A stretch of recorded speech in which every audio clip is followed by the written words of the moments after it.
তো হ্যালো বন্ধুরা, তোমরা কেমন আছো? তোমাদের স্বাগত জানাই আমার আবার একটি নতুন ভিডিওতে।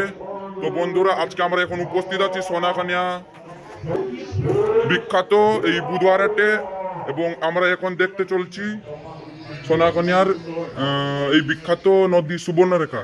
তো বন্ধুরা, আমরা এখন বর্তমান যাচ্ছি সোনাকানিয়া এই সুবর্ণরেখা নদী দেখতে। তোমরা দেখতে পাচ্ছ, এখন আমরা কিছু বন্ধুরা মিলে যাচ্ছি এই সোনাকানিয়া সুবর্ণরেখা নদী দেখতে। রাজা জি, এই দেখতে পাচ্ছ তোমরা, আমরা নদীর কত পাশাপাশি চলে এসেছি। এখন এখানে কিছু কাকুরাও কাজ করছেন। এখন তোমরা দেখতে পাচ্ছ আমরা সিঁড়ি দিয়ে নিচে নামছি, যাতে আপনাদের ভালো করে দেখতে পাওয়া যায় এই নদীটিকে। আমরা নদীর প্রচুর কাছাকাছি চলে এসেছি, আর এখন দুপুরে এসেছি ব্লগ করতে, তাই তো অনেক রোদও হয়েছে নদীটি। তো এখন আমার একজন বন্ধু দেখতেই পাচ্ছেন জল নিয়ে भाई খেলা यहाँ पे করছে। क्या हो रहा है?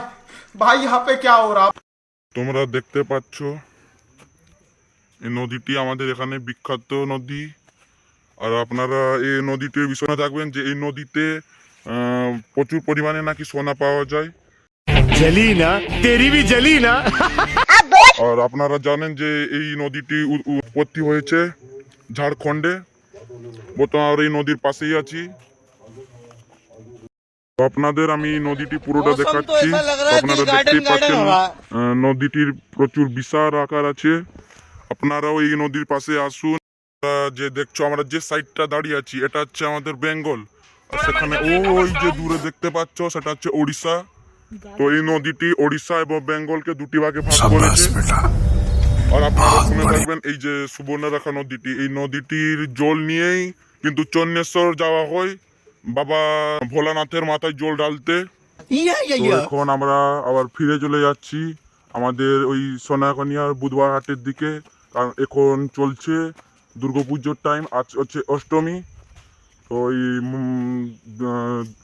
অষ্টমীতে আমরা সবাই মিলে এখানে ভ্রমণ করতে এসেছিলাম সুবর্ণরেখা নদীতে। আপনাদেরও দেখিয়ে দিলাম এই নদীটির বিষয়ে, কিছু কথাও বললাম। আর তোমরা দেখতেই পাচ্ছ সবাই বন্ধু মিলে চলে যাচ্ছি।